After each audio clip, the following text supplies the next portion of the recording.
Bien, pues pasamos entonces a la conferencia inaugural de estas jornadas, conferencia que va a pronunciar Mercè Gisbert. Mercè Gisbert, brevemente, haré una muy breve presentación porque es sobradamente conocida, desde luego, de todos los que trabajan en la universidad en el ámbito de la innovación docente y no requiere de presentaciones extensas. Quería simplemente destacar que, como bien sabéis por el propio programa y por vuestro conocimiento sobre ella, ella es catedrática de Tecnología Educativa de la Universidad Rovira i Virgili y, además de su actividad universitaria, desempeña también otras interesantes funciones que a ella le gusta también destacar y que yo quiero también hacer patente aquí, porque dice mucho de cómo es la persona, no solo la profesora universitaria. Ella es miembro del plenario del Consejo Nacional de la Cultura y de las Artes de Cataluña, que es un organismo que tiene como objetivo fundamental velar por el desarrollo de la actividad cultural y colaborar en el ordenamiento de la política cultural en todo lo referido a la creación artística, especialmente musical, diría yo. Es coordinadora del máster y del doctorado interuniversitario en Tecnología Educativa y Learning y Gestión del Conocimiento, y es coordinadora también de un grupo de investigación, como sabéis, el grupo ARGET. Ha tenido una amplia experiencia de gestión y, aunque quizá no sea lo más relevante aparentemente para una presentación de una conferencia, yo sí lo querría destacar, si me lo permitís, con brevedad. Ella empezó siendo vicedecana de la Facultad de Ciencias de la Educación y Psicología de la Universidad Rovira, pero también fue directora del ICE, un cargo que me parece muy relevante para los temas de los que se hablará aquí, directora también del Servicio de Recursos Educativos, y fue vicerrectora de Docencia y Nuevas Tecnologías, y posteriormente a este primer mandato fue vicerrectora de Docencia entre 2004 y 2010, momento en el que tuve el honor, lo digo sinceramente, de conocerla y de compartir con ella un grupo de trabajo y unas experiencias que recordaré toda la vida.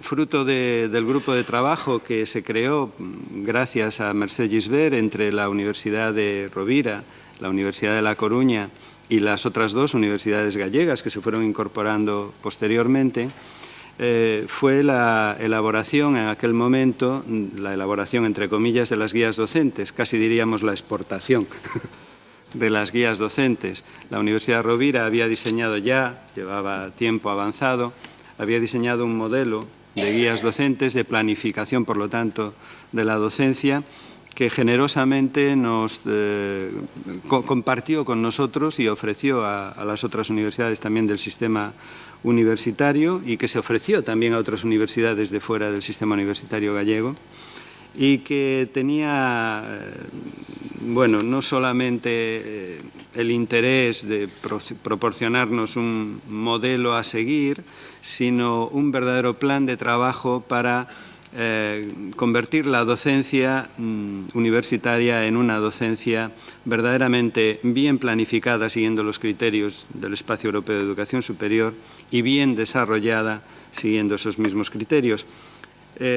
Como los cargos no son eternos, toda esa generosidad que tuvo la Universidad Rovira y ella en particular, pues bueno, llegó hasta donde personalmente cada uno pudo, y yo quiero aquí hacerle expresamente un reconocimiento a esa generosidad, a ese deseo de compartir sin pedir nada a cambio todo el trabajo que ellos habían realizado, todo el conocimiento que habían acumulado tiempo atrás, mucho antes de que nosotros ni siquiera nos lo hubiéramos planteado. Por lo tanto, gracias, Mercè, por lo que supuso tu aportación para nuestra universidad y, hay que decir también, ya para el sistema universitario gallego. Ella es premio a la innovación docente, es relevante también, creo decirlo aquí, en la modalidad de colaboración interuniversitaria del Consejo Social de la Universidad Rovira, y es premio a la calidad docente en la modalidad también colectiva.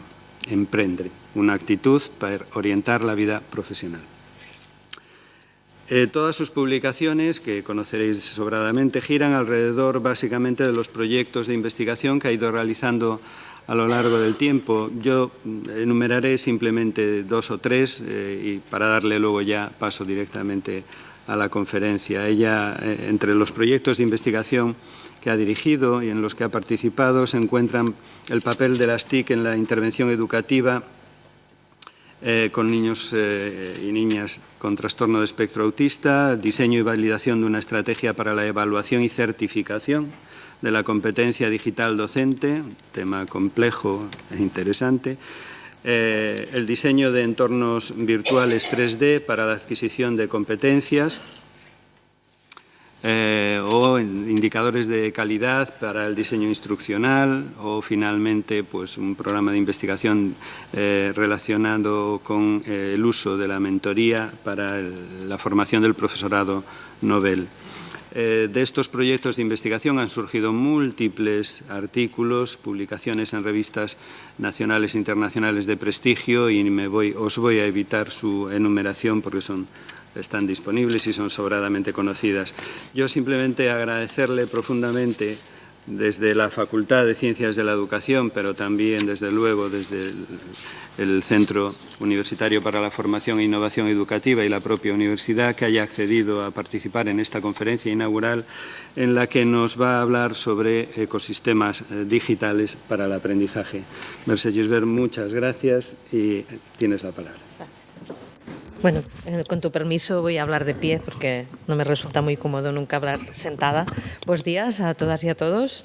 En primer lugar, decir que muchas gracias a la universidad, a la facultad y al CUFIE por haberme invitado a venir y decirle a Manuel, pues muchísimas gracias por la presentación. Me siento siempre un poco abrumada cuando alguien habla de mí en público y explica mi trayectoria. En todo caso, recuerdo con mucho cariño todo el tiempo que compartimos cuando éramos vicerrectores los dos, cada uno de nuestra universidad, y por la cantidad de veces que vine a esta universidad y a esta preciosa ciudad que es La Coruña, a trabajar y también a disfrutar pues, de vuestra gastronomía y de vuestro paisaje que es digno de disfrutar y de ver, ¿no?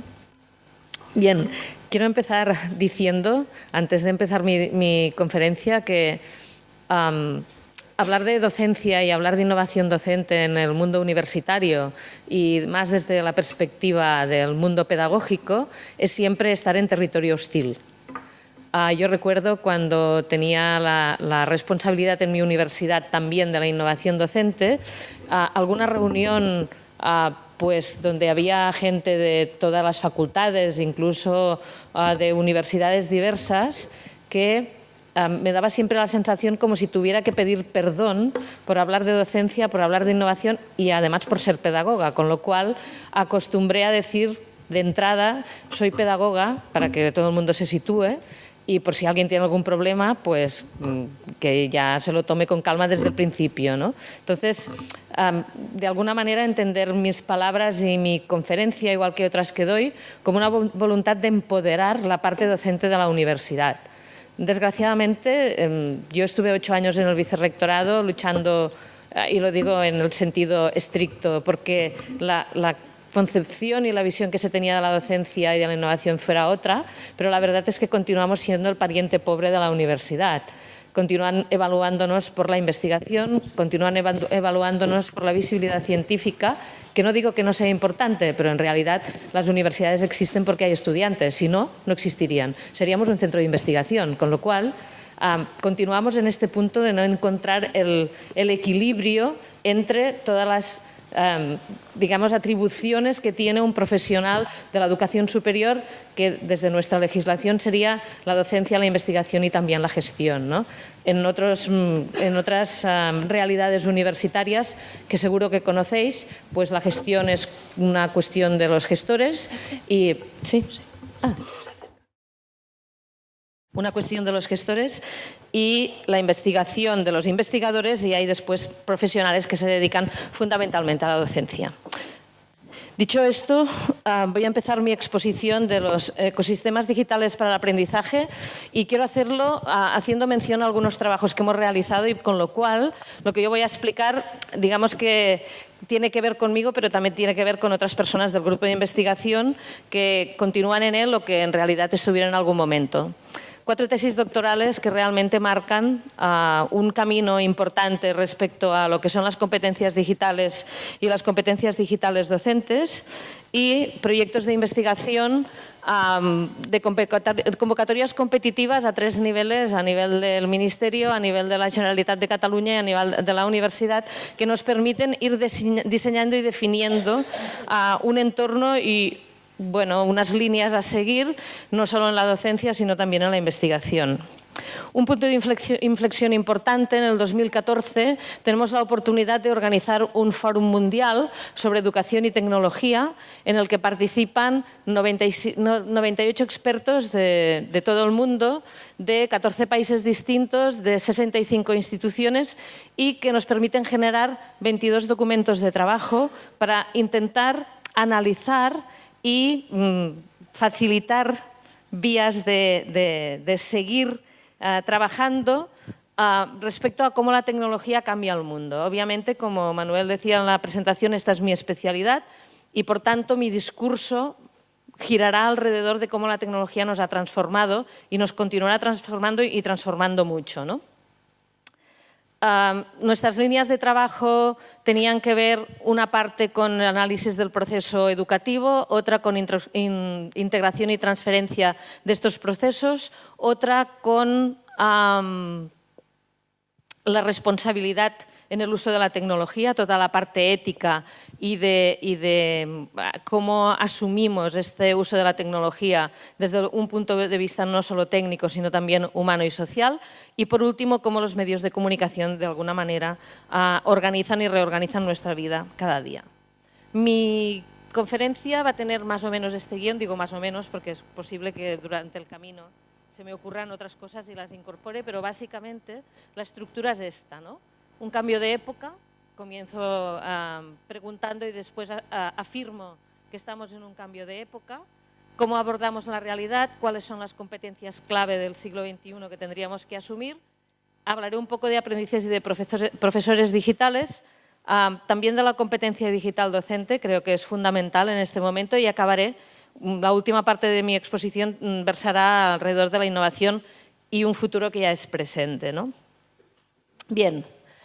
Creo que para hablar de lo que está ocurriendo en este momento en la educación nos va muy bien esta cita de Alvin Toffler, conocida y conocidísima por todo el mundo seguro, de la que destaco la última parte, la necesidad de aprender, desaprender y reaprender. Este es un reto que tenemos encima de la mesa, más los profesores que los estudiantes, y con el que tenemos que pelear y batallar cada día. Cuesta muchísimo desaprender para volver a aprender.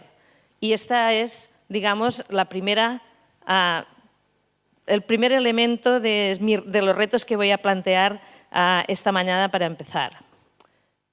¿Es un cambio de época el que estamos viviendo? Yo diría que sí. De hecho,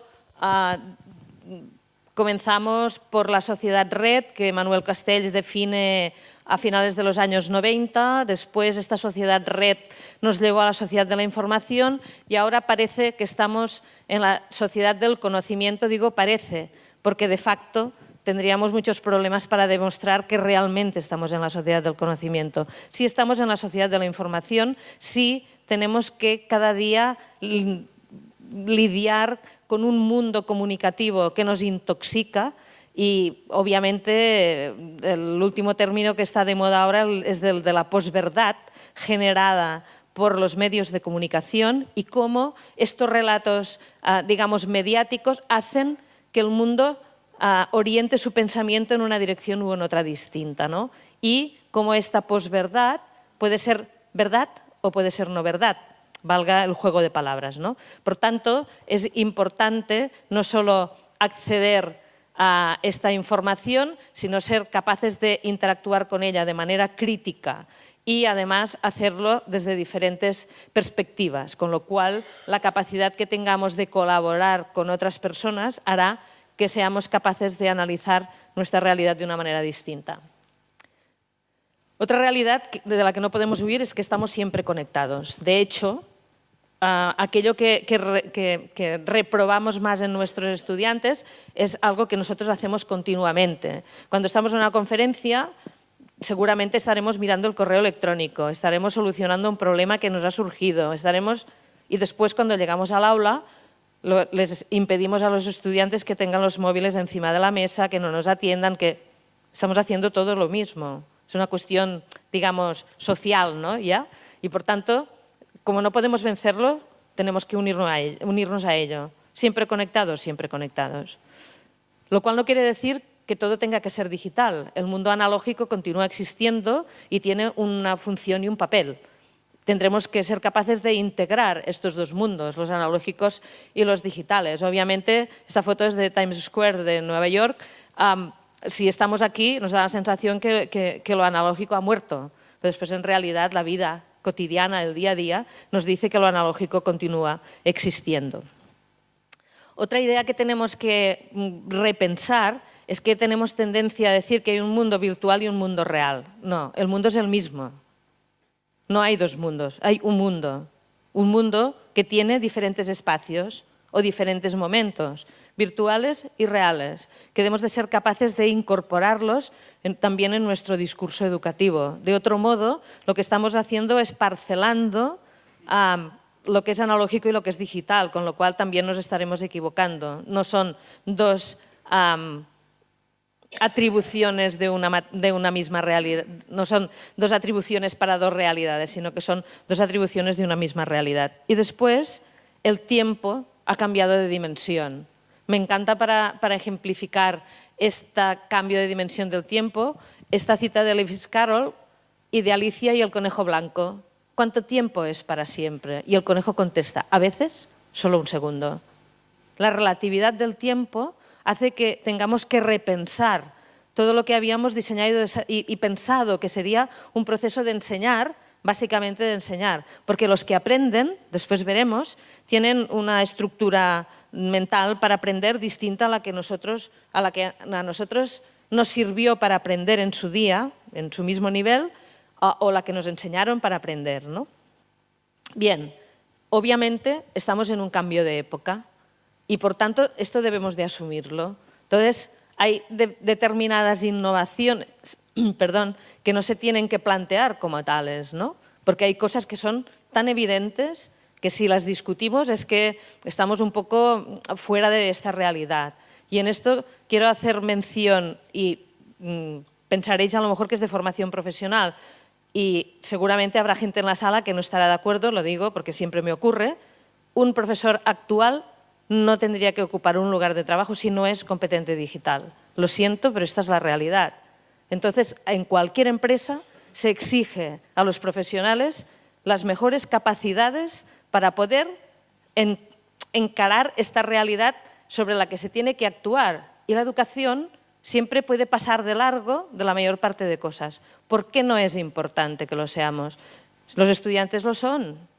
Están alfabetizados digitalmente, ¿no? No serán competentes digitales para aprender, pero esta es una de nuestras misiones, que lo sean. Con lo cual, es fundamental que el profesor sea competente digital. ¿Por qué? Entre otras cosas porque si seguimos a Bauman, y sirva esto como de reconocimiento, murió a principios de este año, en el mes de febrero, si no recuerdo mal, creo que él nos aporta un concepto muy importante que es el de la liquidez, vamos. Y lo aporta desde tres perspectivas que nos interesan a nosotros ahora, desde la cuestión temporal, desde la cuestión educativa y desde la cuestión cultural. Todo se mueve y se mueve muy rápido. Y de alguna manera la metáfora de la gota que cae en el agua y que inmediatamente el agua cambia de estructura es lo que nos está ocurriendo en este momento. Entonces, si no somos capaces de asumir esto, tendremos un problema a la hora de innovar. Después, que hay cosas que realmente cambian de contexto, pero de facto significan lo mismo. O sea, lo que el creador de Facebook ha conseguido es más o menos lo que Gutenberg consiguió con la imprenta. Generalizar y extender a todo el mundo cosas que son buenas, que son malas, que son regulares, como la propia sociedad. La sociedad no es buenísima o malísima, es una curva de Gauss bastante regular. Pues lo mismo la información, lo mismo el conocimiento que podemos crear, pero yo creo que es importante este paralelismo entre Gutenberg y Zuckerberg, que además suena similar, ¿no? Entonces, bueno, es una metáfora que podríamos pensar.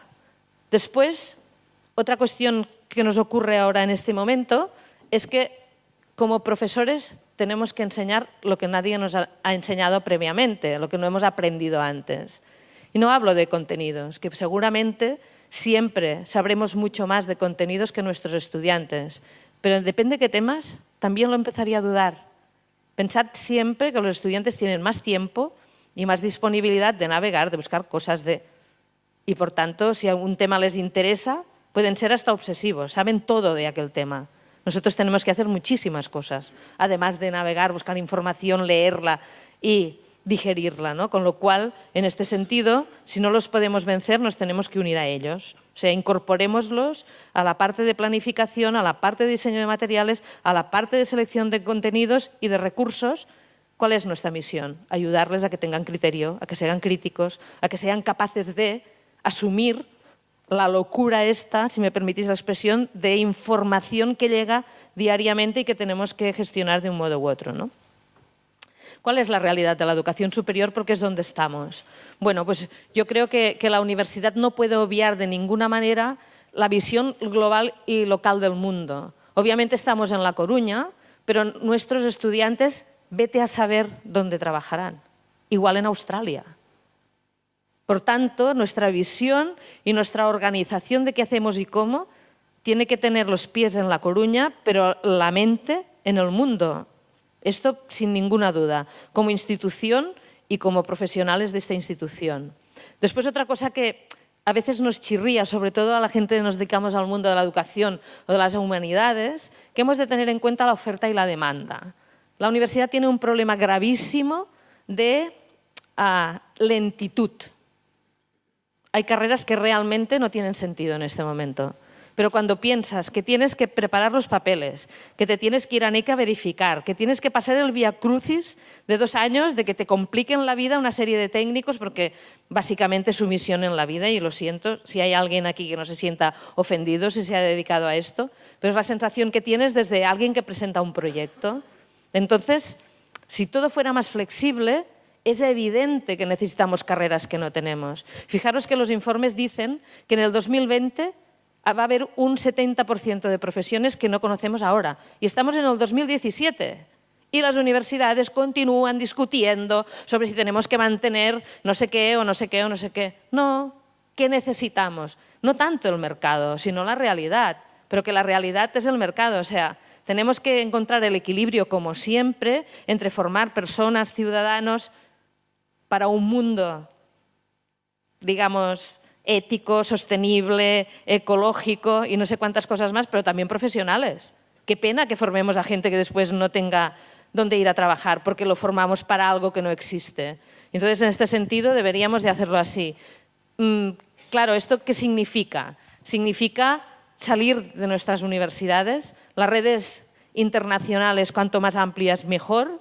Sirve también para repensar nuestras organizaciones, sirve para ponernos de acuerdo con aquellos que tenemos cerca, porque si algún efecto, digamos, no esperado ha tenido la red, es que también se han generado redes locales, no solo internacionales o globales, porque nos encontrábamos en la tesitura de que el compañero del despacho de al lado estaba haciendo algo parecido a nosotros, pero nunca nos habíamos enterado.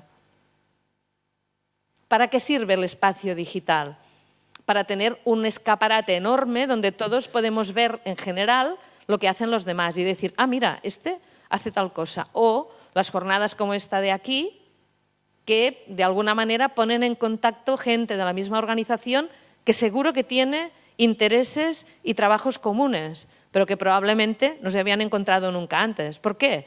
Porque el tiempo es el que es y porque realmente estamos en facultades distintas o porque sencillamente no habíamos tomado nunca un tiempo para ver qué pasa con los demás. ¿Qué permite el entorno digital? Que esta relación permanezca en el tiempo. No es necesario cambiar de facultad, cambiar de despacho o quedar en la cafetería. No, podemos intercambiar cosas con los cercanos y con los lejanos con muchísima facilidad, ¿no? Y, por supuesto, que esta será la parte de explicación a partir de ahora, necesitamos claramente nuevos escenarios de formación. Las aulas empiezan a no tener sentido. El bar, que es el aula cero, siempre continuará teniéndole porque es el espacio de socialización, pero necesitamos definir y diseñar otros escenarios. Mayoritariamente estos escenarios serán digitales, siempre. Lo cual no quiere decir no presenciales, sino que digital quiere decir que las herramientas que utilizaremos serán tecnológicas, serán digitales. Tengo sobrinos pequeños y mi sobrina, que tiene 7 años, lo primero que hace cuando me encuentra es buscar mi teléfono en el bolso. Y a veces cuando ella y su hermano me dejan el teléfono, me encuentro cualquier tipo de cosas. Tienen 7 y 9 años. Me encuentro fotos, me encuentro vídeos, me encuentro todo. Yo no les enseñé cómo funcionaba. O sea, cuando estos lleguen a la universidad dentro de 10 años, 12, 13 años, esto lo tendrán superadísimo. O sea, será parte de su propio cuerpo casi, ¿no? Como un anexo tecnológico, con lo cual no podemos obviarlo de ninguna manera. Bien. Retomo algo que decía antes, que es, ¿tenemos que estudiar para el mercado laboral o aprender de él?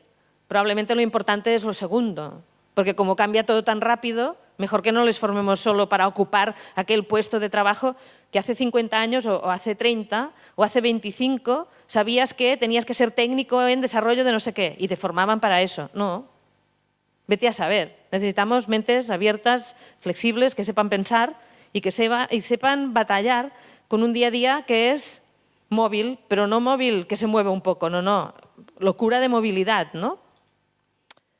Después debemos de ser capaces también de imaginar entornos de formación no solo formales, sino también no formales e informales a partir de la universidad. O sea, nuestros estudiantes en general aprenden, no dirías que más, pero casi tanto fuera como dentro de la universidad. Vamos a incorporarlo. Seamos capaces de innovar también en este sentido. ¿Por qué? Porque ellos están conectados permanentemente. Recuerdo siempre, cuando estuve en Canadá, después de acabar el vicerrectorado, decidí que tenía que romper totalmente, en el buen sentido, con mi locura de gestión de los años de Bolonia y me marché un año a la Universidad de British Columbia, a Canadá, a Vancouver. Y recuerdo un día que, volviendo de la universidad a casa, tenía una estudiante a mi lado que debió pensar que yo era muy indiscreta, porque no pude evitar seguir todo el proceso. Debía estudiar medicina, hablo del año 2011, que como todo cambia muy rápido, esto parece que es una cosa de hace muchísimo tiempo, pero es de hace poco. Y ella estaba estudiando en el autobús, con su teléfono, los auriculares. Debía estudiar medicina porque, bueno, el tema que estaba escuchando y viendo era pues alguna alteración cardíaca, porque en la pantalla de su móvil aparecía un corazón en 3D, que ella le podía dar la vuelta, que... Espectacular. Espectacular. O sea, aunque nos empeñemos mucho como profesores de explicar en clase las alteraciones de un corazón con una pantalla plana aquí y una foto, el efecto que produce en términos de aprendizaje no tiene nada que ver. Nada. Ella tenía los auriculares, iba escuchando la explicación. ¿Y esto quiere decir que no necesitamos al profesor? Claro que sí. La voz en off es la del profesor. Y quien selecciona las imágenes también. Y quien organiza el material y la secuencia también. Pero a lo mejor necesitamos un profesor que diseñe más materiales que no que esté más horas presenciales en clase. Porque ella utilizó la hora de autobús para aprender un tema mucho más rápido que las 4 clases presenciales que le hubiésemos podido impartir en una clase con una pizarra y con unas fotos, ¿no? Estoy exagerando, ¿eh? Por tanto, o sea, ubicar lo que os digo también para provocaros un poco, ¿no? Claro, esta es la clase de Fray Ruiz de León de Salamanca. ¿Qué diferencia hay entre esta clase y las nuestras? Cero. ¿Cero? O sea, estos bancos están viejísimos, claro, es una reliquia y una joya de la corona. Pero la estructura y la idea del espacio para enseñar y aprender, exactamente la misma. De hecho, siempre recuerdo de manera divertida una de las reuniones que tuvimos cuando lo de las guías docentes, que igual estabas tú también, que nos llevaron a ver las joyas de la biblioteca de la Universidad de Salamanca, no sé si estabas aquel día, que nos enseñaron, entre otras cosas, un armario donde tenían unos grabados en la madera de imágenes de clase, tal cual las de hoy. Los de la última fila hablando, los de delante no sé qué, el otro que le pegaban la cabeza al compañero de al lado. ¿Y aquello era siglo XVI, siglo XV? No hemos cambiado nada. Entonces, hemos de hacer un esfuerzo, ¿no? Claro, los franceses publicaron un libro a finales del XIX que imaginaron el año 2000, no se lee muy bien. Imaginaban, bueno, pues el profesor continúa siendo el jefe, el profesor, ¿eh? No lo olvidéis, fijaros. Es quien decide qué libros entran dentro de la máquina. Y este pobre alumno no sabemos si es el mejor y, por tanto, puede obviar tener los cables o es que no tiene solución y lo utilizan solo para darle a la manivela, ¿no? Y los demás que tienen los cables en la cabeza porque en aquel momento pensaron que esta era una forma de enseñar lo mismo a todos al mismo tiempo. Error grave, porque resulta que la cabeza de cada uno es como es y cada uno tiene su vivencia familiar, social, fuera de la universidad y, por tanto, lo que le llega lo interpreta de una manera distinta, ¿no? ¿Cuál es nuestra realidad actual? Esta. Vamos hacia aquí. Vamos hacia aquí. Nosotros tenemos un máster interuniversitario que mencionaba Manuel antes, que tenemos unos 85 estudiantes cada año, una media de 9 o 10 países distintos de todo el mundo y nosotros no vemos nunca a los estudiantes. Tenemos videoconferencias, por tanto hay una parte presencial virtual, o sea, en tiempo real, pero por videoconferencia y podemos tener simultáneamente 60 personas en una videoconferencia que siguen una clase que damos desde Tarragona, desde Lleida o desde Murcia o desde Mallorca, ¿no? Por tanto, esta es la realidad. ¿Yo soy la misma dando esta clase que ahora que estoy hablando con vosotros? No. Yo necesito estrategias distintas para dar la clase así. Las primeras son un poco de shock, porque hablar a una pantalla te sientes como un poco tonto. Porque claro, no ves a nadie, así que en el chat van apareciendo y a lo mejor te hacen preguntas, obviamente tienes que ser un poco dictador porque 50 personas simultáneamente en una videoconferencia no puede hablar nadie si no pide permiso, porque si no sería un lío y por tanto digamos que hay cosas en las que innovamos y cosas en las que como que retrocedemos porque tenemos que controlar más a la clase. La herramienta que nos permite grabar la conferencia en tiempo real, publicarla y los que no pueden venir a clase al cabo de 10 minutos de terminar la sesión de clase a la que no han podido asistir, tienen la clase en diferido disponible. Yo recuerdo cuando la Universidad de Stanford hizo las primeras aproximaciones a esto con los profesores de informática, y estoy hablando de principios de los 2000, hemos evolucionado tanto, ahora puedo hacerlo todo automáticamente. Yo le doy a grabar sesión, me graba y cuando termino se genera un enlace a una base de datos donde ha quedado grabada mi clase y la publico. ¿Qué es lo que no hacemos bien con esto? Lo que no hacemos bien es de no reaprovechar los materiales que nosotros mismos vamos generando, porque cada año generamos otra clase, cada año generamos otra explicación sobre lo mismo y esto a lo mejor deberíamos de solucionarlo. Esta es nuestra realidad actual. Yo estoy segura que nuestros estudiantes, aunque no estén en la última fila, nos ven así de borrosos como en la foto. Somos una cosa que se mueve por allí, sobre todo si la clase es con muchos estudiantes, seguro, ¿no? Entonces, el estudiante es el de arriba, es este, que está conectado y su cabeza está en millones de sitios diferentes. Es muy complicado centrar la atención, porque los inputs son muy grandes, pero esto nos ocurre a todos. Pensar en vosotros mismos y vosotras también nos ocurre. Tenemos el mismo problema, ¿no? ¿Qué provoca esto?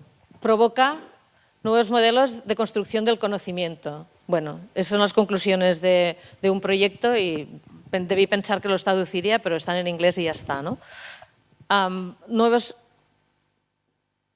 modelos de construcción del conocimiento que tienen que ver, obviamente, con muchas cosas, con las herramientas que utilizamos, con cómo diseñamos las actividades para que los estudiantes aprendan, cómo hacemos la selección de los contenidos y cómo estructuramos este proceso de interacción y comunicación entre el estudiante y el profesor. No olvidemos que para que alguien aprenda se tiene que generar un buen proceso de comunicación. Y en este momento estamos diciendo que si incorporamos naturalmente la tecnología, este proceso de comunicación es siempre mediado. Siempre mediado, ¿qué quiere decir? Que hay un elemento que media entre el estudiante y el profesor. Y en ese sentido tenemos que tomar algunas precauciones. ¿De qué tipo? Cosas que suelen ocurrir. Que el estudiante piensa que te escribe a las 3 de la mañana porque aún está trabajando y tú a las 3:30 has tenido que contestarle. Y te encuentra por la mañana en el pasillo y te dice, oye, te he escrito un mensaje. Sí, pero ¿a qué hora? Ah, no sé. Lo miras a las 3 de la mañana. Prohibido contestar. Prohibido contestar mensajes en fin de semana, a no ser que sean muy, muy necesarios. O sea, si los contestáis, los guardáis en la bandeja de salida y el lunes a primera hora se mandan. Porque si no, generamos aquella idea de que somos una hotline, que estamos disponibles 24 horas al día, 365 días al año. No, de ninguna manera. Por tanto, esto es algo que nosotros tenemos. ¿Y esto influye en cómo crean ellos el conocimiento? No, influye en que tenemos que poner un orden, ¿no? Y por tanto, ellos tienen que saber cuáles son las reglas del juego. Ellos se tienen que dirigir a nosotros con corrección. No están escribiendo en WhatsApp. Están escribiendo un mensaje técnico. Y esto cuesta mucho que lo entiendan. Porque es como si estuviéramos hablando por WhatsApp todo el día. No acabamos las palabras, construimos las frases gramaticalmente, o sea, fatal. No, eso no puede ser. Ellos tienen que conocer cuál es el modelo de comunicación en cada uno de los momentos, ¿no? Y obviamente nosotros tenemos que aprender a trabajar en estos entornos. Hemos tenido 2 proyectos de investigación seguidos para trabajar en mundos 3D. Primero, competencias transversales y este segundo proyecto, la competencia digital docente de los futuros docentes, ¿no? Es espectacular para los estudiantes, súper motivador, trabajan muchísimo.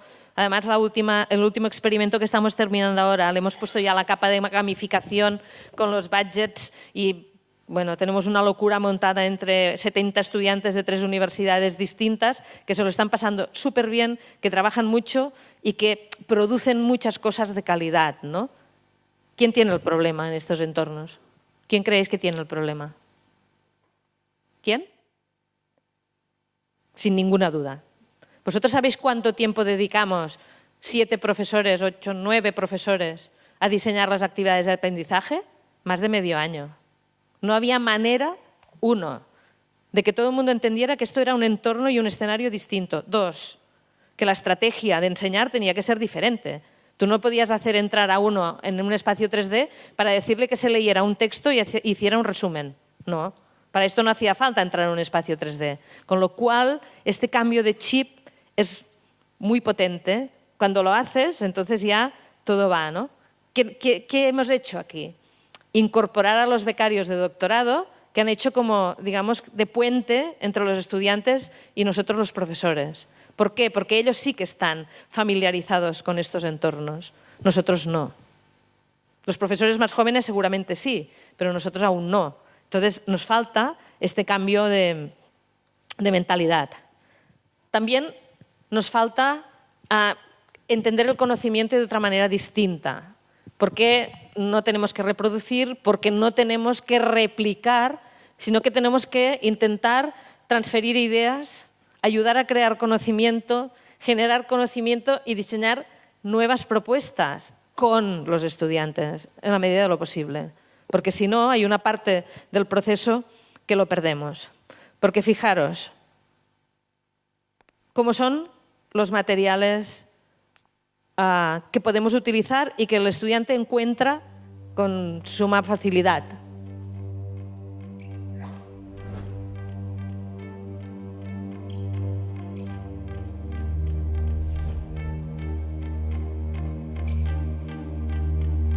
Fijaros cómo en muy pocos minutos podemos conseguir dar la vuelta al mundo, a las principales pinacotecas. Este es un proyecto de Google que se llama Google Art y Google lo que ha hecho es financiar la digitalización de las principales pinacotecas del mundo. Y nunca, como profesores, nosotros podremos conseguir algo de tanta calidad. Por tanto, ¿qué tenemos que hacer? Lo que tenemos que hacer es aprovecharlo, saber encontrarlo y saber sacarle un partido a esto. Y esto lo podemos hacer, fijaros, desde cualquier lugar que tengamos conectado a la red, ¿no?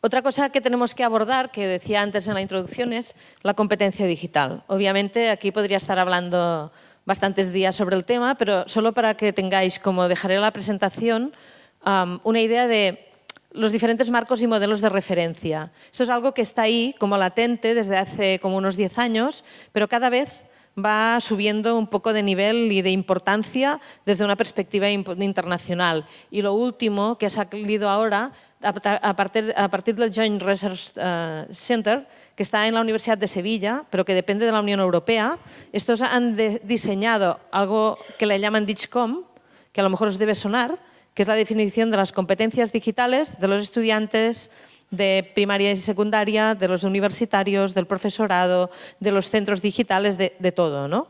Digamos que es más interesante la idea que no lo que han concretado al final, pero a la larga vamos a terminar a tener que evaluar digitalmente no solo las personas, sino también las organizaciones y lo que estamos haciendo. Con lo cual, es importante tener en cuenta a la hora de diseñar nuestro proceso de formación la competencia digital en general, pero también la de los profesores y los estudiantes. Entre otras cosas, porque ya en el 2007 los informes empiezan a decir que una parte de las competencias para el siglo XXI tendrán que ver con la digitalización y con lo tecnológico y, por tanto, esto no podremos obviarlo. En el caso de nuestra universidad tenemos un currículum nuclear, que son aquellas competencias exactas para todas las titulaciones de la universidad, que son como el sello de la URB, y después tenemos algunas transversales que tienen que ver con ello. Pero es obvio que deberemos de garantizar que nuestros estudiantes no solo son buenos en contenido, sino también en el mundo digital. Ellos son aprendices digitales, esto no debemos de olvidarlo, y como tales hemos de ser capaces de verlos y entenderlos desde una perspectiva multidimensional, porque de otro modo tenemos un problema de planificación y también de empatía educativa con los estudiantes, ¿no? Ya sé que hay algunos colegas nuestros que continúan pensando que con el alumno no es necesario ser empático de ninguna manera porque él es alumno y nosotros somos los profesores, pero os puedo asegurar desde el punto de vista técnico que no somos capaces de generar un buen proceso de comunicación con el estudiante, este estudiante nunca aprenderá lo que queremos enseñarle. Por tanto, esto es fundamental, ¿no?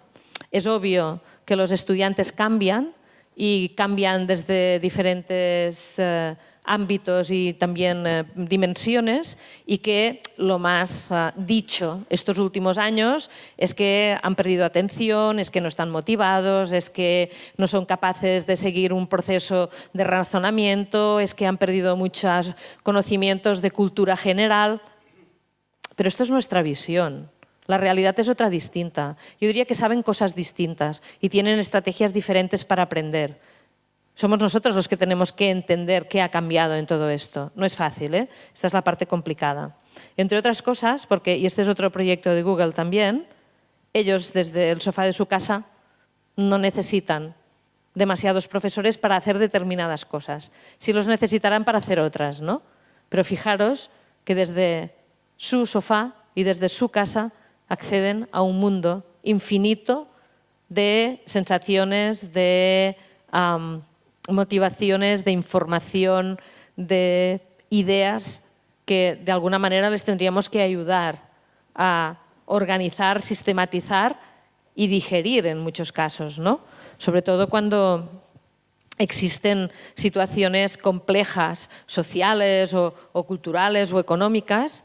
Claro, depende de cuáles sean sus fuentes, tienen muchos problemas después para interpretar la realidad, y en este sentido sí que deberíamos ayudarles a poder tener un criterio que les permita ver la realidad desde perspectivas diferentes, ¿no? En general, nuestros alumnos son estos, y que realmente es en este mundo donde se sienten cómodos. Y la curva de aprendizaje para los mundos digitales, para ellos, es muy pequeña.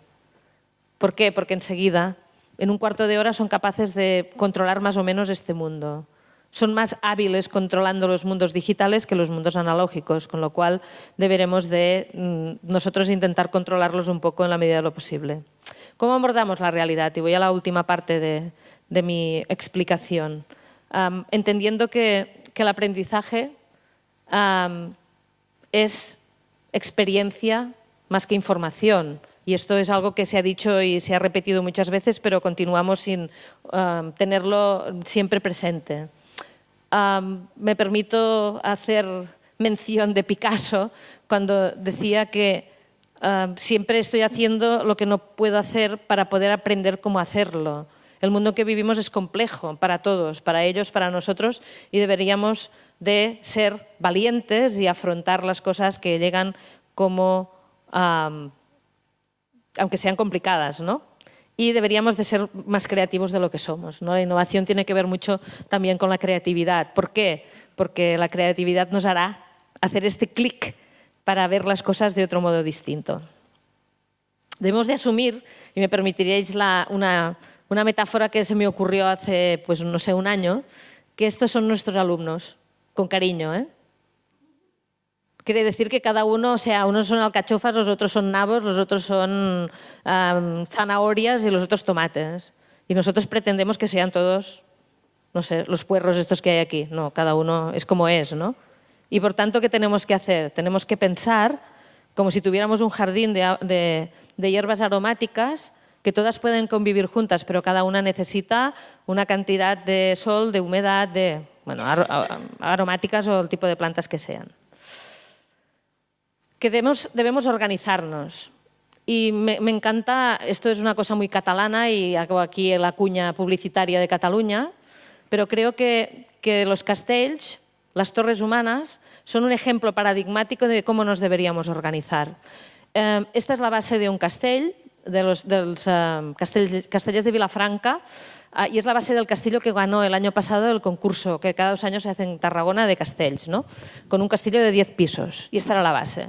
En esta base hay alrededor de entre 200 y 300 personas. Y para hacer los castillos grandes se necesita, para algunos, una cantidad, o sea, 800, 900 personas. ¿Por qué pueden construirlo? Porque tienen fuerza y tienen gente que van todos en una misma dirección. Si no, no podrían construirlo. Por tanto, nos vamos a organizar. Debemos diseñar espacios tecnológicos teniendo en cuenta diferentes cosas. Una, que tendremos que enseñar para que otros aprendan. Después, deberemos de asumir que somos líderes también en el mundo digital. Y si no es así, tenemos un problema desde el punto de vista educativo. Que tenemos una infraestructura que no siempre nos es favorable, que a veces nos complica mucho la vida. Y que hay un elemento clave en el proceso de enseñar y que otro aprenda, que es la evaluación y el seguimiento del proceso de aprendizaje. También aquí la tecnología nos puede ayudar mucho. Es obvio que los profesores hemos pasado de la imagen de arriba a la de aquí. A veces nos es difícil gestionar todo lo que tenemos alrededor y ya no hablo solo de la tecnología, aunque el ejemplo de aquí es con tecnología y por tanto deberemos de ser capaces de integrar estos 3 ámbitos, el tecnológico, el pedagógico didáctico y el disciplinar, que será el que de entrada nosotros dominaremos más, ¿no?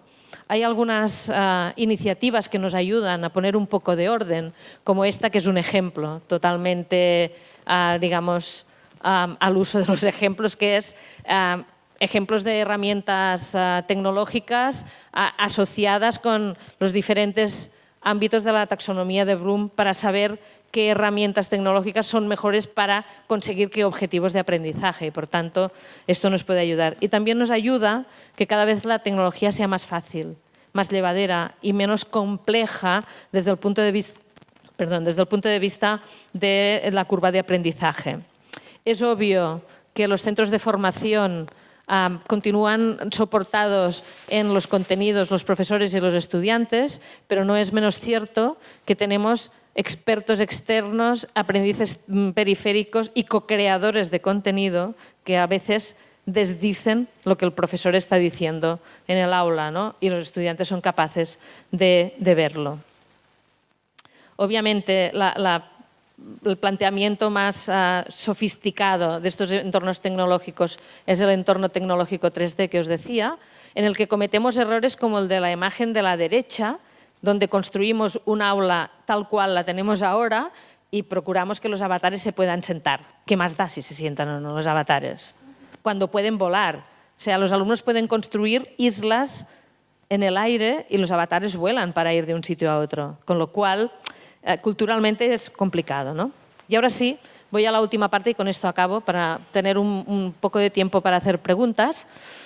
Yo creo que la innovación no es un futuro, sino que es un presente. Entonces no podemos obviar hacer las cosas de manera distinta. Y algunas ideas. Esto es lo que tenemos tentación de hacer muchas veces, ¿no? Continúan habiendo presentaciones de PowerPoint con una cantidad de texto que no se puede ni leer cuando se proyecta. Y el PowerPoint lo utilizamos desde hace 20 años, como mínimo, ¿no? Con lo cual, o sea, somos innovadores y somos capaces de cambiar cosas. Y como decía en la conferencia, hay un programa de TV3 para los niños, que hay un capitán que es el traducido, no es tan gracioso, pero es el capitán Lechuga. Y el capitán Lechuga les dice a los niños siempre que los pequeños cambios son poderosos. Entonces, no es necesario tener que adoptar todo lo nuevo que llega, sino saber para qué lo adoptamos. Entonces, mejor hacer adopciones pequeñas, pero que tengan un sentido. Obviamente, hemos de cambiar de perspectiva. Y ya no he cogido un avión ni un cohete, porque que nadie se agobie. Pero seamos capaces de subir a un globo. El globo sube a 300, 400, 500 metros, que no te da mucho vértigo aún, pero que eres capaz de tener una visión más global y verla desde arriba, ¿no? Y, por supuestísimo, hemos de entender que nosotros solemos enseñar así, pero ellos aprenden de la otra manera. Y, por tanto, nuestra planificación tiene que aproximarse a cómo ellos aprenden, no como nosotros nos gustaría enseñar, porque esto es lo fácil. Aquello es lo complicado. Por tanto, este es un reto. De retos siempre hay, ¿no? Y cuando encontré esta cita de Thomas Alva Edison, la encontré como muy gráfica, porque, y fijaros, 1913, y decía que los libros era algo que estaba obsoleto. Pobre, no lo sabía que 100 años después y más de 100 aún estamos aquí todos centrados en los libros, sobre todo en las enseñanzas no universitarias. Después, otra cosa que hemos de tener en cuenta es que la tecnología en los procesos educativos ha generado el efecto caballo de Troya, pero a diferencia de Troya, ha llegado para quedarse. Entonces, de alguna manera, bueno, lo dejo aún en pregunta, podríamos afirmar que es un elemento disruptivo, porque rompe absolutamente todos los procesos y los hace reformular. Y, por supuesto, podríamos parafrasear a Steve Jobs cuando dice que la innovación distingue a un líder de un seguidor de un proceso. Con lo cual, todos los que estáis aquí sois líderes, si no, no estaríais aquí, ¿no? Y por tanto, cuantos más llevemos a la parte de los líderes, bastante mejor.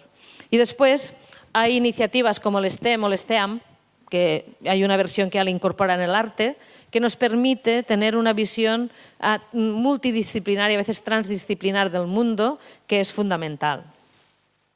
Algo que nos ha funcionado muy bien a nosotros es organizar una estrategia conjunta entre el grupo de investigación, las titulaciones de grado y el mundo escolar, ¿no? De tal manera que nuestros estudiantes durante un tiempo trabajan en la escuela como si trabajaran en la universidad, o sea, se van físicamente a trabajar con los profesores.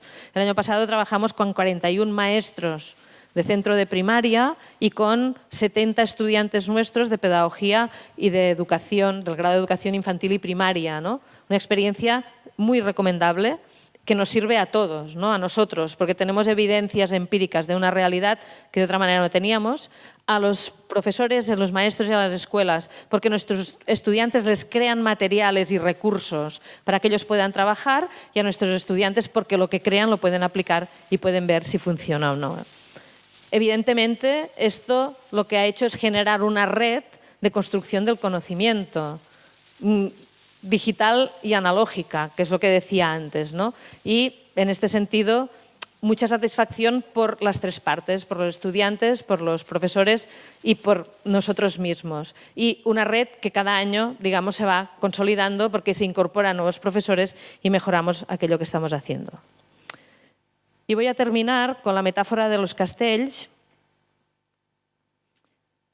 porque creo que ejemplifica muy bien lo que yo creo que es nuestra tarea, nuestra responsabilidad y un proceso de innovación en la universidad. Fijaros cómo se construye el castell. Esta es la misma foto de antes, pero esto es el vídeo.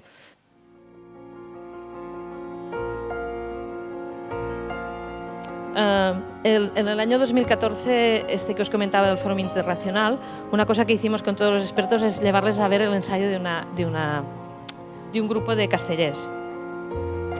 Y mientras preparábamos también un vídeo promocional del Fórum, que también estuvimos trabajando con ellos, llegué a la conclusión de que este era el ejemplo metafóricamente mejor que había encontrado para explicar que era un proceso de aprendizaje. Fijaros que la base es como una especie de trenza en cada una de sus líneas. Nadie de los que están aquí está por casualidad. En una base tan grande como esta puede haber 5 o 6 personas que tienen un croquis y cada persona con nombres y apellidos sabe exactamente dónde tiene que estar. ¿Y por qué está allí? Por su tamaño, volumen, por su altura, por su experiencia, por cosas de este estilo. Cuando se monta el castillo, y esto es un castillo muy peligroso porque son 10 pisos de 3 cada piso, y fijaros que solo tenemos una base grande aquí, que estos 10 pisos se sostengan depende de que la base esté bien hecha, bien trenzada. Si la base no está bien, el castillo se cae. Obviamente también se puede caer por otras razones, y la educación ya sabéis que tiene muchas variables extrañas intervinientes, y también puede ser que uno de los niños decida que no sube. 10 pisos son muchos pisos, y los niños que suben tienen 5 o 6 años como mucho, tienen que pesar poquito, porque si no es cuando le ponemos la guinda a la torre. Y esta es la satisfacción por el trabajo bien hecho. Yo creo que nos faltan varias cosas. Una, organizarnos conjuntamente. La base no suele ser buena, porque cada uno vamos según nos parece a nosotros, y cuando pensamos en el perfil de formación del estudiante, pensamos en nuestra visión, no en la visión de lo que queremos conseguir. 2, no sé si siempre estamos satisfechos con lo que hemos hecho. O sea, no nos valoramos mucho nosotros mismos. Y vuelvo a la idea del principio del empoderamiento, de tener que no solo hacer respetar, sino pensar nosotros que lo que tenemos que hacer es respetable, ¿no? Y por tanto, acabaré diciendo que la docencia es tan importante como la investigación y, por supuesto, que como la gestión, y que debemos de ser optimistas. Porque si no somos optimistas no podemos avanzar, y si no avanzamos no innovamos, y si no innovamos no cambiamos nada, ¿no? Entonces siempre acabo mis presentaciones con la tortuga. Pobre, ella creía que estaba volando, estaba al revés, pero el optimismo es lo que nos puede ayudar a mejorar el mundo, a cambiarlo y a verlo de una forma distinta. Y por mi parte, nada más. Muchísimas gracias por vuestra atención.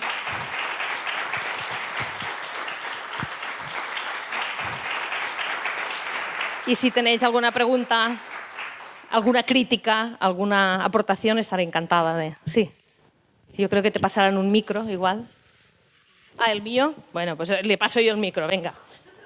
No, pero es que como lo están grabando, tengo que pasarte el micro para que te graben la pregunta. No, que yo me muevo. Sí, ningún problema. Bueno, en realidad no es una pregunta, es más bien una reflexión. En primer lugar, muchísimas gracias por tu conferencia, porque la verdad es que te da alas, ¿no?, y ánimos para seguir intentando esto de la innovación. Sí, y después pues has sido muy valiente, tú que puedes, claro, con lo que has dicho, porque sí que es cierto que, francamente, alguno de nosotros, de los que estamos aquí, si tuviese un problema médico, ¿confiaría en un médico que entrase en el quirófano con un cuchillo y una botella de ron para abrirnos, como en las películas del oeste? Pues francamente, aquel docente que no tiene competencia digital, totalmente de acuerdo contigo. A mí no me has ofendido, al contrario, me has dado alas. Me parece una vergüenza. ¿Y qué quiero decir con esto? Que me parece una vergüenza que cuando un compañero que tiene una categoría superior a la tuya, léase titular, catedrático o lo que sea, con todos mis respetos a los aquí presentes, llegas a él y le dices, bueno, tendremos que escribirle a los alumnos por Moodle para comentarles esto, lo otro, lo demás allá, y te contesta, yo no uso Moodle, pues mi respuesta es, pues mira, tú deberías estar en la calle y yo debería tener un puesto de trabajo mejor que el que tengo. Por ejemplo, yo es que soy así muy subversiva, pero no me parece nada bien. Es que es nuestro instrumento de trabajo, tendremos que ir avanzando con los tiempos. Todos tenemos libros en papel en nuestros despachos y por supuesto que son muy importantes todavía. Y luego otra cosa, el contexto en el que se realiza ese proceso de enseñanza-aprendizaje. Evidentemente, no es lo mismo el alumnado que tenemos nosotros aquí en la Universidad de A Coruña que el alumnado que pueda haber en una universidad en algún país con otras situaciones. Léase, por ejemplo, China, ¿no? Donde el acceso a la información a través de redes y demás está bastante poco libre, por decirlo así, en palabras. Entonces, nada, era solamente eso. A mí me indignan mucho esas cosas, ¿no? De cuando me dicen yo eso no lo uso. Quien dice Moodle, pues dice otras 1000 cosas, ¿no? Que es nuestra obligación. Y que muchísimas gracias, de verdad. De todas formas, tengo que decir que estoy de acuerdo contigo, obviamente, porque yo es lo que he dicho para empezar mi exposición, pero que esto ocurra tiene que ver mucho también con la institución. Porque cuando hablamos de la evaluación del profesorado siempre evaluamos, a mí siempre hay una pregunta que seguro que también está en vuestras encuestas, que es preguntar si el profesor es puntual. ¿Está esta pregunta en vuestras? Y ¿verdad que aunque seáis muy puntuales, siempre hay algún alumno que dice que no sois puntuales? Y entonces dices, ¿perdona? Pues llego todos los días antes que vosotros, si es el caso, ¿eh? Bueno, pues esto no sirve, es evidente que no sirve. Pero es un tema de estos espinoso que es difícil de abordar. Y además, bueno, pues comparar con otros países qué pasa con el profesorado también siempre es muy complicado porque esto es una cuestión cultural y de administración de las universidades y, por tanto, las comparaciones aquí no nos sirven mucho.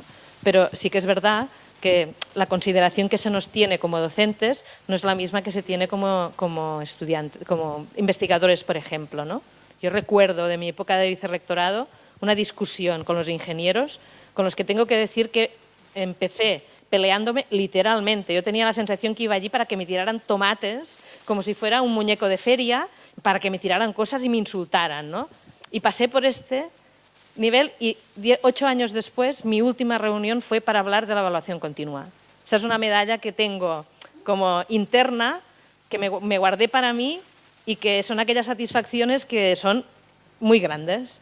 Porque en 8 años habíamos conseguido hacer el tránsito de que me tiraran tomates a que habláramos específicamente de evaluación continua, que era el objetivo de aquella última reunión, ¿no? Con lo cual nos costó 8 años cambiar un poco el chip, pero al principio yo recuerdo de reuniones con ellos diciendo que el estudiante lo que tenía que hacer es estudiar y al final un día les dije en una reunión, perdonad, ¿no habéis sido nunca jóvenes? Vosotros nunca habéis sido jóvenes. No sé por qué lo preguntas, digo, porque lo parece. ¿Qué hacíais vosotros cuando estabais en la universidad? ¿Todo el día aquí haciendo codos? Mentira. Mentira, pues dejarles ser jóvenes. Tienen que romper un poco los procesos, ¿no? Entonces, cambiar todo es difícil y también es difícil porque el entorno nos supera. ¿Quién es usuario de Twitter? Pues Twitter es un ejemplo paradigmático de agobio por no controlar la información. Entonces tienes que hacer un ejercicio de decir, voy a mirar 2 scrolls abajo y ya no miro más. Pues si no te puedes pasar el día haciendo esto. O sea, gestionar las redes sociales, todos necesitaremos un community manager, porque yo que soy activa en la red y, por ejemplo, me autoimpongo cosas del estilo que cada día publico una imagen, que puede ser una foto, un paisaje y una frase, que es como la frase positiva del día, ¿no? La cantidad de gente que no dice que le gusta, pero me sigue, no os podéis imaginar, ¿no? Pero claro, esto es una responsabilidad que me autoimpongo yo, esté donde esté, ¿no? Aunque esté en una parte del mundo cambiado de horario, entonces intento pensar qué hora es aquí para encajarlo. Pero esto es mucho tiempo. Gestionar el Facebook, el Twitter, el Instagram, todo. Y gestionar también los correos electrónicos. Fijaros que esta relación epistolar que tenemos ahora todos con todos es terrible. Porque antes escribías una carta y tenías que esperarte una semana que te llegara. No, ahora es que es automático. Y vale, bien, de acuerdo, bueno, nos vemos, no sé. Y tenemos esta manía también de decir, no sé, 5 cosas después de haber terminado lo que teníamos que decir realmente, ¿no? Que son 5 correos que le llegan a otro que tiene que abrir, que a lo mejor te contesta. Y yo tengo que confesar que esto lo llevo mal. Yo siempre lo digo. El correo electrónico ha podido conmigo hace años. Ya he tirado la toalla de ponerlo a gestionar diariamente. No puedo. Recibo demasiados, ¿no? Y alguna vez he tenido la tentación de comprarme algún libro de estos de gestión 2000, de gestión del tiempo. No paso nunca de la página 10, porque lo hago todo mal y me agobio. Entonces ya está, ¿no? Entonces lo más radical que he hecho es una vez que no sé dónde fui y estuve unos días sin correo electrónico y cuando volví tenía, no sé, 300 correos para leer. Y una de las indicaciones del libro este decía, cuando te ocurre esto tienes 2 opciones, decía el libro. Una, creas una carpeta, pones los 300 correos en la carpeta y cuando tengas tiempo los miras. Y una más radical que es los tiras todos a la papelera. Si alguien quiere algo realmente importante te lo vuelve a mandar. Y los tiré a la papelera, os lo juro, eso lo he hecho una vez, pero lo hice. Entonces, bueno, estas son estrategias que tienes que tomar tú para solucionar. ¿Alguien más quiere hacer una pregunta? ¿O quiere disentir con lo que hemos dicho?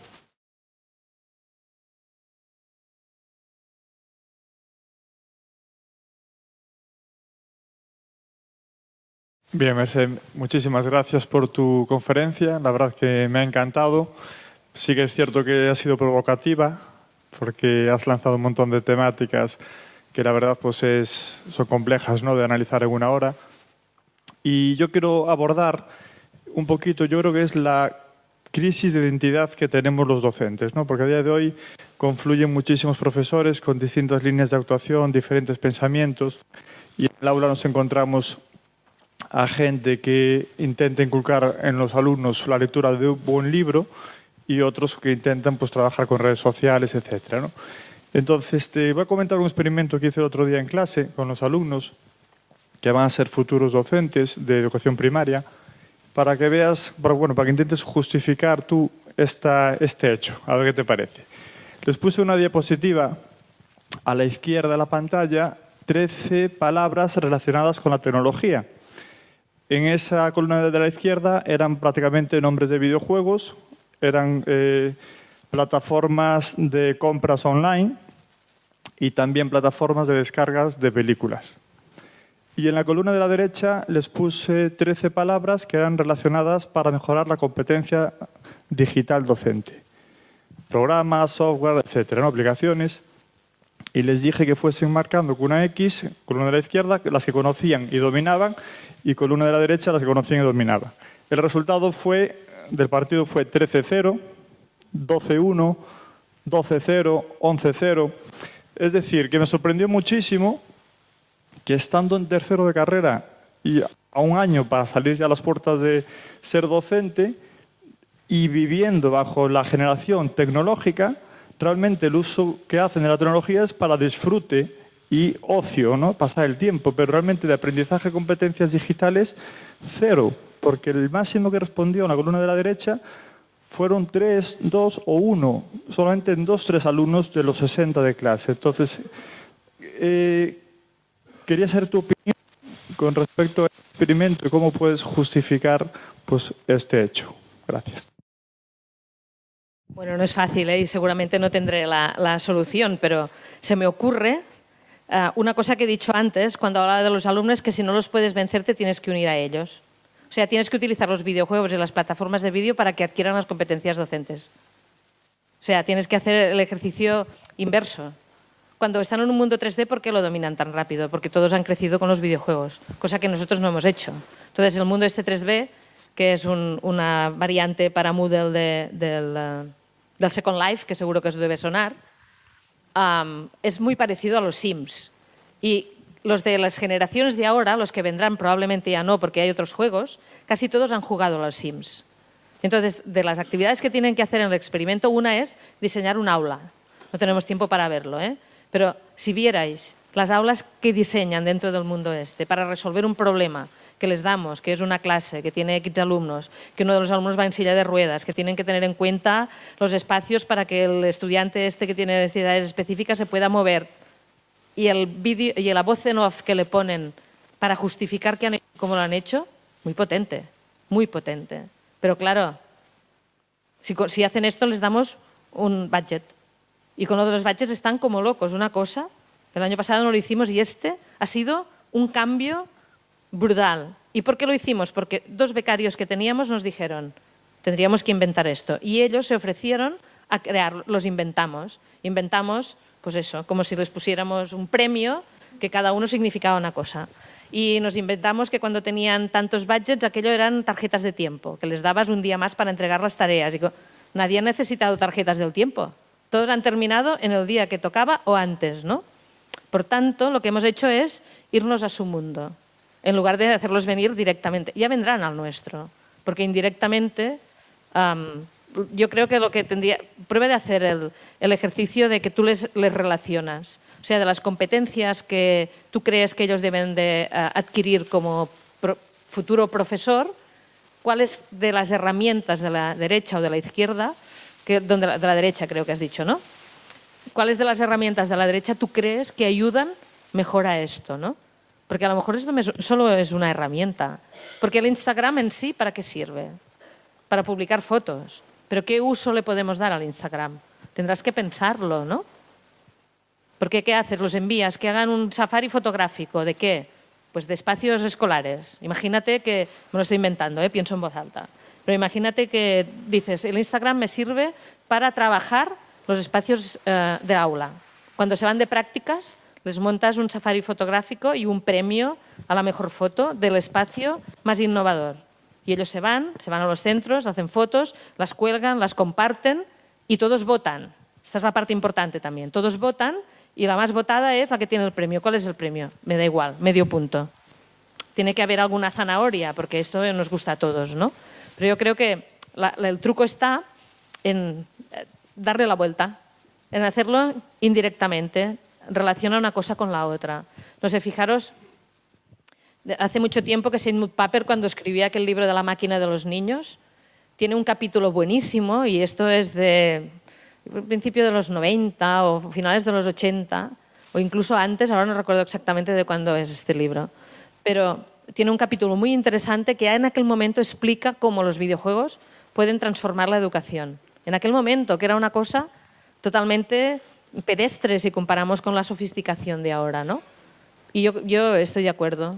Son herramientas muy potentes que tendríamos que poder integrar. ¿Y eso quiere decir que los libros no sean importantes? No, sirven para otra cosa. Tienen que aprender a leer en el sentido de entender lo que están leyendo y asumir aquello que han entendido o incorporarlo en su discurso. Y esta es la parte complicada. Yo creo que esto es, por lo menos la experiencia mía me dice que lo más complicado con mis alumnos es hacerles pasar del eslogan publicitario, que les digo yo. Porque ¿qué hacemos? Seguro que todos reciben prensa digital en su correo electrónico. Titulares. Tú miras el titular y el titular que te gusta a lo mejor pinchas. Y si no, te quedas con el titular y con aquello te construyes un relato. Casi siempre falso. Porque cuando entras dentro del artículo muchas veces no tiene nada que ver el titular con lo que el artículo está explicando. Pero tienes que haber entrado dentro del artículo. Con lo cual, bueno, yo creo que tendríamos que romper un poco la estructura esta. Esto es lo que nos dificulta esto que te estoy diciendo. Porque si yo entro en clase y vosotros estáis todos aquí, yo estoy allá, encima estoy elevada y encima, bueno, mi situación de poder física es evidente, ¿no? Y esto es lo que nos ayuda a romper la metáfora de los castells o de la red como una telaraña global. Bueno, no sé, cuando tengamos que terminar lo decís, ¿eh? Bueno, hola Mercè. Bueno, muchas gracias por tu presentación. Y yo querría darte también, bueno, un punto de vista que por lo menos nosotros los docentes en el ámbito de educación matemática que utilizamos muchas herramientas digitales, pues nosotros lo que vemos en los alumnos no es esa reacción de favorecer y usar el uso de la tecnología en la docencia, sino todo lo contrario. Son los primeros que están en contra en usar competencias digitales para el aprendizaje de las matemáticas. Entonces yo pregunto, ¿qué pasa? Porque yo tengo una visión muy diferente del alumno. porque yo soy la primera en animarles en usar softwares de geometría dinámica, que es algo básico para la educación de la geometría en educación primaria, y ellos son los primeros en decirme que no quieren usar ese software. Entonces, ¿qué es lo que pasa? Con los estudiantes pasa lo mismo que pasa con los profesores, porque es más cómodo utilizarlo. Pero tienen que incorporar a su proceso de construcción del conocimiento una herramienta nueva que no tienen controlada, por supuesto. Y a veces se ponen en contra tuya diciendo que yo he pagado para la formación presencial. Ni te imaginas que vas a hacer videoconferencias y Moodle y no sé qué, ¿no? ¿Por qué no? Claro.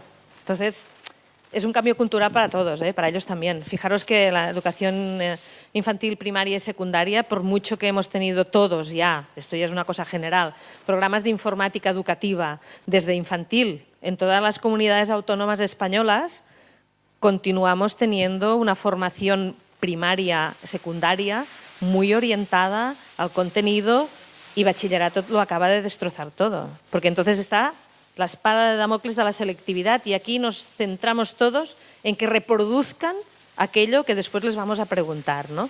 Hace mucho tiempo que Manuel Castells dio una conferencia en Tarragona para empresarios, ¿no? Y hizo una reflexión que me impactó porque nunca lo había pensado en este sentido, que decía que el nivel de innovación de un país, en general, fijaros que el auditorio no era pedagógico ni profesorado, sino empresariales, que el nivel de innovación de un país tiene mucho que ver con los modelos de evaluación de sus sistemas educativos. Absolutamente cierto, absolutamente cierto. Si nosotros comparamos nuestro sistema educativo formal básico con el americano, el nuestro es infinitamente mejor, más estructurado, controlamos más los contenidos. Allí es, o sea, como si estuvieran de fiesta todo el día. Pero ¿dónde están los más innovadores? Siempre allí. ¿Por qué? Porque son gente que tienen que tomar decisiones desde muy pequeños. Tienen que decidir qué hacen. Cuando veis las películas americanas, fijaros que de repente sale un estudiante que está haciendo humanidades y cuando está en cuarto de carrera decide que quiere hacer medicina. Ningún problema, se va a hacer medicina. Aquí es misión imposible esto. Misión imposible. Entonces, el propio sistema favorece que los estudiantes se puedan negar a hacer determinadas cosas. ¿Sabes? ¿Por qué? Porque tenemos un sistema muy clásico en este sentido. ¿Cuál es tu misión como docente? La tuya y la de quien sea, ¿no? No darles opción. No darles opción. Esto, el año pasado fue una guerra campal, lo del espacio 3D.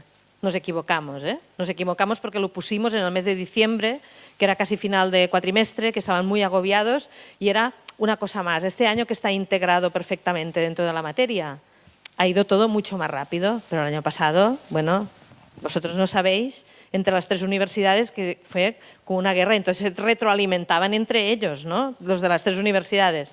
3 guerras en una misma dirección. Pero no hay opción. Después, cuando hicimos los focus group para preguntar qué tal, súper bien. Entonces, si no les das opción, no tienen otro remedio más que hacerlo. Es un poco lo mismo que con los profesores. Fijaros que tenemos las universidades totalmente digitalizadas. Y ahora ya nos preguntamos si tenemos que hacer las actas en papel o no. Ya sabemos que no las haremos en papel. Pero hubo un momento en que se decidió que se había acabado el papel. Gran drama, ¿no? Y aún así, estoy segura que hay profesores que tienen a la secretaria de departamento que aún les ponen las calificaciones en las actas. Pero en realidad es también cómo te organizas tú. Si tú crees que es lo mejor, esta es tu función como docente. Tú decides cuál es la herramienta que crees. Obviamente, si después ves que los resultados no son óptimos, tendrás que repensar esto, pero estoy segura que son óptimos. Y que cuando ellos entran en este proceso, pasa es que la resistencia al cambio empieza desde que somos pequeñitos. Y esto, cuanto mayores somos, más resistencia. Pero los de la universidad ya tienen mucha resistencia al cambio. Son muy clásicos, mucho. Yo les pego mucha caña, bueno, soy muy cañera, ya lo habéis visto con mis estudiantes también, ¿no? Y entonces se enfadan conmigo. Pues les digo que son una pandilla de incultos. Y esto se lo digo así de veces. No leéis, no vais a conciertos, no vais al teatro, no vais... Esto lo dices tú. ¿Tú qué sabes de nuestra vida? Y entonces esto me da pie a que ellos me expliquen todo lo que hacen, ¿no? O tienen visiones de la realidad que las tenemos... La cultura es cara. ¿Qué quiere decir cara? Es carísima, no me lo puedo permitir. vamos a hacer un ejercicio, y esto se lo hago hacer cada año. Cada uno en su barrio, en su ciudad, en su pueblo, va a analizar durante una semana cuánta oferta cultural hay, del tipo que sea, y cuánto vale. Vuelven todos sorprendidísimos. Hay mucha oferta y casi toda gratuita. Digo, ¿y dónde está el problema? Claro, si nos vamos a un concierto de Shakira que vale 80 euros, esto sí que sí es caro. Pero es que no es solo música ir a ver a Shakira.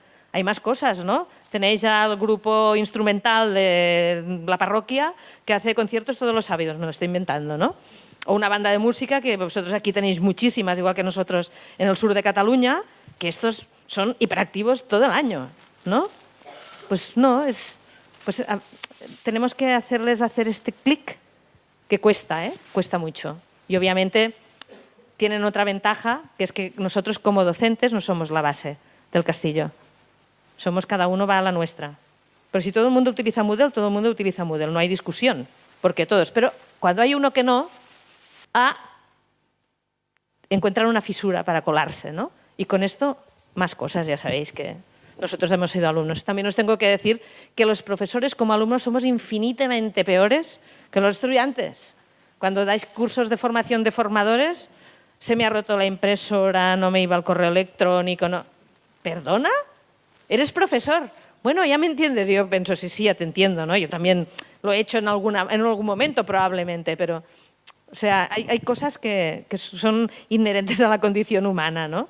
Y entonces yo creo que la atribución tuya como profesora no te la van a quitar porque es la que tienes. Entonces tienes que hacerla valer también con esto, igual que con otras cosas.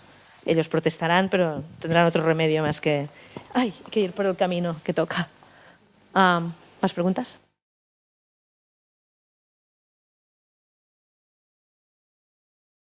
¿Alguna intervención más? No. Bueno, estamos en tiempo, creo.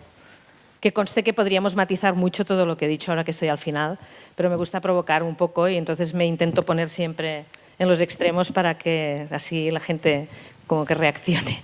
Bueno, pues mucha suerte en vuestra tarea innovadora. Un placer de verdad estar aquí otra vez y espero que nos volvamos a encontrar más veces en el mundo digital o en el real. Pero el ciberespacio da mucho de sí. Que tengáis un buen día, un buen fin de semana y una buena jornada. Muy bien, muchas Chao. gracias, Marcelo.